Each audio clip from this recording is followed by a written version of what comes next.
இந்த Swarnabhoomi Banyan phase 2ல amenities next level. முதல்ல இத பாருங்க, 1/2 கிலோமீட்டர் வாக்கிங் ட்ராக், டெய்லி வாக்குக்கு பெர்ஃபெக்ட்டான ஸ்பேஸ், சிட்டி நாய்ஸ் இல்ல, பீஸ்ஃபுல்லா இருக்கும். செகண்ட், பிக்கஸ்ட் பிளே ஏரியா, உங்க கிட்ஸ் சேஃபா ப்ளே பண்ணலாம். ஓபன் ஸ்பேஸ் ரொம்ப அதிகங்க, இதுதான் real community feel. Indoor badminton கோர்ட்டை பாத்தீங்களா, எவ்வளவு பிரம்மாண்டமா இருக்கு பாருங்க, வேர்ல்டு கிளாஸ்ங்க.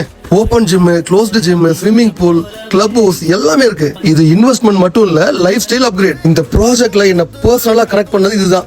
ஆலமரத்தடியில விநாயகர், ஒரு காம் ஃபீல் வரும், பாசிட்டிவ் எனர்ஜி இருக்கும், ஃபேமிலி செட்டில் ஆக ஒரு பெர்ஃபெக்ட்டான வைபுங்க. இந்த ஆலமரத்தை வச்சுதான் ஸ்வர்ணபூமி பேனியன் பேர் வச்சிருக்காங்க. இந்த ஆலமரத்துக்கு ஒரு பெரிய ஸ்டோரி இருக்குங்க. நம்ம ஸ்வர்ணபூமி மோகன்ராஜ் சார் அடுத்த வீடியோல எக்ஸ்பிளைன் பண்ண போறாரு. Stay tuned. Water recycle system இருக்கு, மெயின்டெனன்ஸ் ப்ராப்பரா இருக்கும் ப்ராஜெக்ட்னு இதுல தெரியும். இது ஒரு லே அவுட் இல்லைங்க, ஒரு மினி டவுன்ஷிப். மொத்தம் 425 பிளாட்ஸ் இருக்குங்க. பிரீமியம் லக்ஸரி வில்லாஸ் கட்டி தராங்க. உங்க என்கொயரிக்கு டிஸ்பிளே இருக்கிற நம்பருக்கு கால் பண்ணுங்க.